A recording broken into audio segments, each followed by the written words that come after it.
Being engaged 4 times, and being divorced 3 times. From the same guy? Yeah. No, different, of course. And you have 3 kids? Yep. I'm assuming 1 kid with each guy? Or? Okay. What? No shame about it. Yeah, I don't tolerate anything. I don't save for kids or money at all.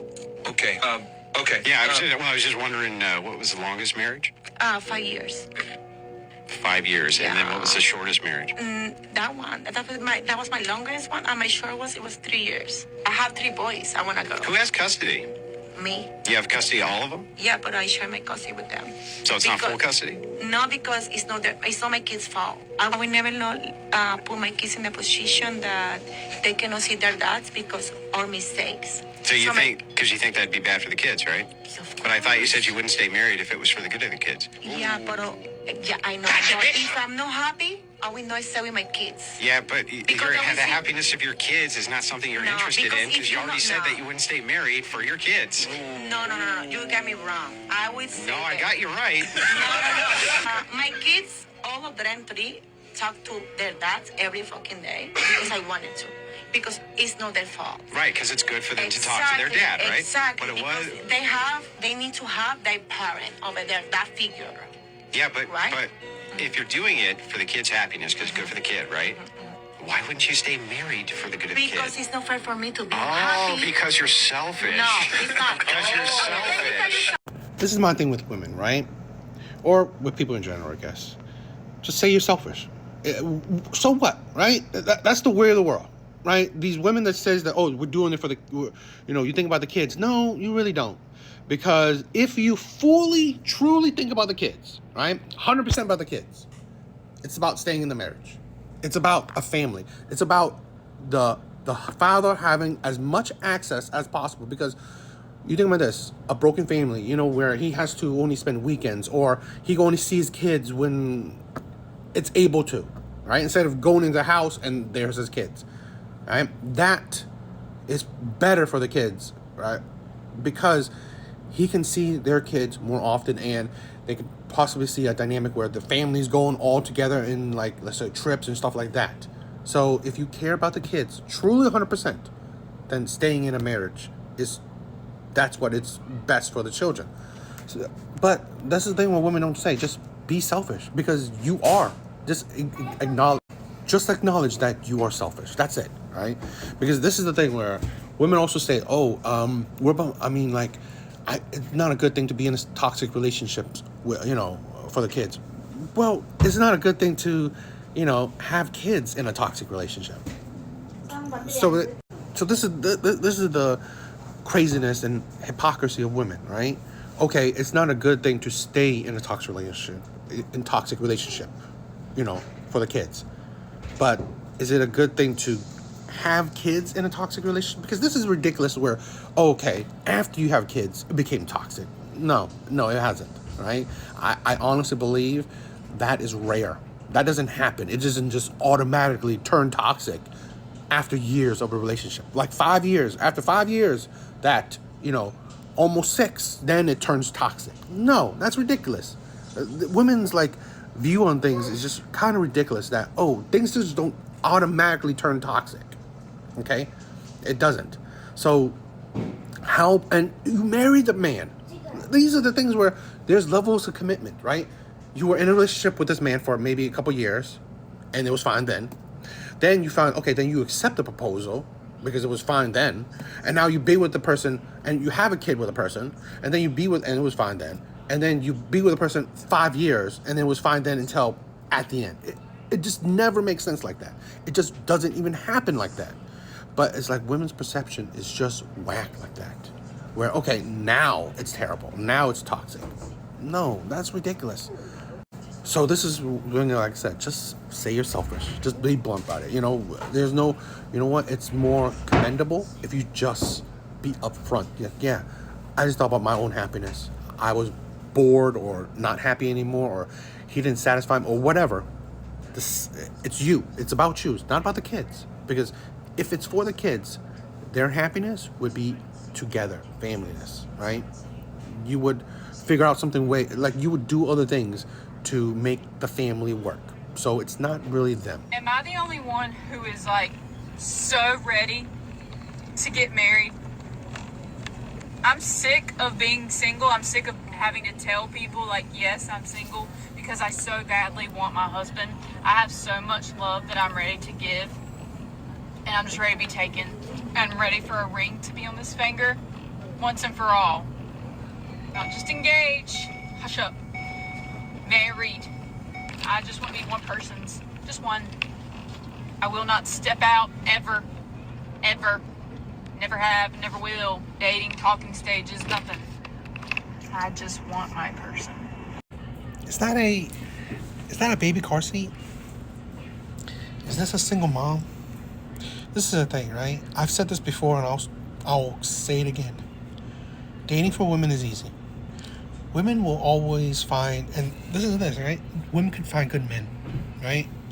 Women can always find men that want to sleep with them, men that want to be in a relationship with them, men that want to marry them. And in that field of men, there will be good men.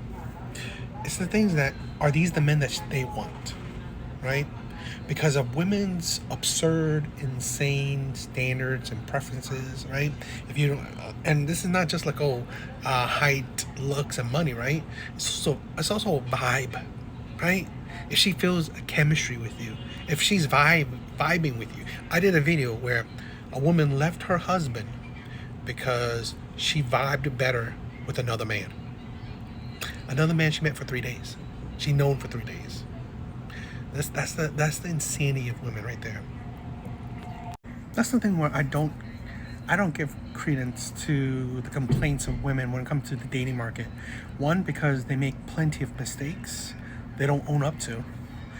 Two, there's plenty of good men that want them. They just don't want them. I mean, they just want these men, right? Because why? They're not tall enough. They're not charming enough. Not funny enough. Not good looking. They don't make enough money for them. That's the thing. When you have all the options, and yet none of these options you like, well, at the end of the day, it's your fault. There's no one to blame but you, right? Because you are so picky that no man fits you in any way. And this is the thing, right? It's not that women don't entertain men, because if this woman is a baby mom, a single mom, right? She has to entertain men. And it still doesn't work, right? This is the thing, right?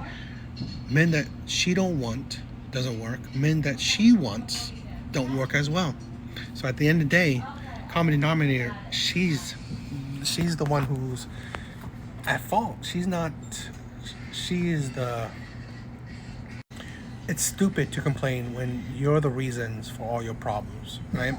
It's stupid to complain. I mean, you can complain, right? But again, it's definitely not going to lead anywhere when you're the reason for all your problems. I have lost 100% of the guy friends who have said they liked me. Seriously, not a single guy friend that I've had in all my years that has confessed to me, I am still friends with. There was this TikTok video floating around of some guy saying, oh yeah, like girls, they know. Yeah, we know, and we're not going to say anything because as soon as we acknowledge it, as soon as that secret's out in the open, that friendship is over. Like, if you tell me that you like me and I don't like you back, it seems selfish and inconsiderate for me to just keep being friends with you and just acting normal when I know that you want something more. The right thing to do feels like to give you your space so that you can move on. And it's always very sad. We're friends, and then they either tell me they like me or somehow it gets out, and then we both sort of have to acknowledge it. And oftentimes there's a period where they either ignore me or they ghost me, or in some cases they start getting really mean. And then we just don't really talk anymore, and you just kind of become very cordial with each other. You know, this is why I find that there's no real logic when women say that they want to be friends with you first before, moving on to anything, right? They want to really get to know you. But in my opinion, a lot of times when that happens, they automatically put you in the friend zone. In the zone where they don't necessarily see you in a romantic or attraction kind of category, but they see you in as, you know what, you're a friend, but if you want more, you have to prove yourself.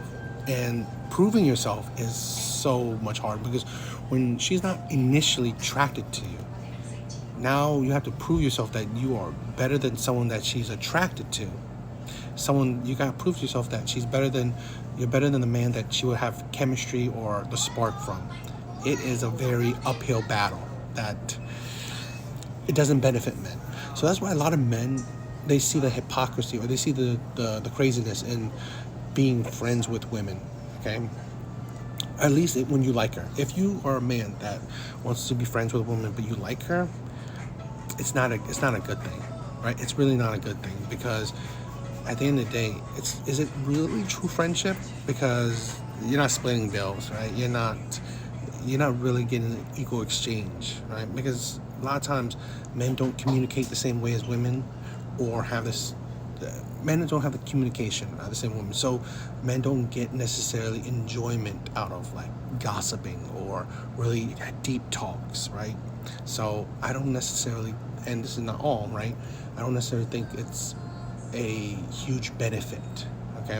Now I have friends, I do have some women friends, but they're in relationships, right? But I knew the men before I knew the women, so that's how kind of friendship, kind of acquaintance kind of thing. So it's more my thing is that I want to talk about, like, it seems not a good idea when women say that I want to be friends first before anything, because usually you have plenty of men like that, right? In your friend zone, that you were friends first, right? That you were friends that ain't gone nowhere. So this is the thing, because on the flip side, there are men that these women, right, are initially attracted. They're attracted to right away. They feel the spark right away. Those men don't need to become friends first. So that's why it's like, the friends first thing, I feel like you're turning into the man that she will settle for. No man wants that. No man wants to feel that he's being settled for, right? No man wants to feel like, oh, he's like her last choice. He's her safety net. No man wants to feel that. And to be honest, sometimes I feel like the friend zones or the friends first kind of thing is her safety net. It's her, it's her last choice. Prove yourself. That why do I have to pick you over men that I don't tell them to be friends first, right? So yeah, that's the thing where I think it's just not a good thing. And like I said, right, I think it's a sad thing, because the men that would, in most cases, right, that would be good to you are the men that are in your friend zone, because these are the men that you kind of know, right? You kind of know better than the men that you just automatically hit it off with, right? These are the men that would be good to you. These are the men that you know. These are the men that they know you, and they want, so, but women don't choose these men. So being friends it's rarely a way into a relationship.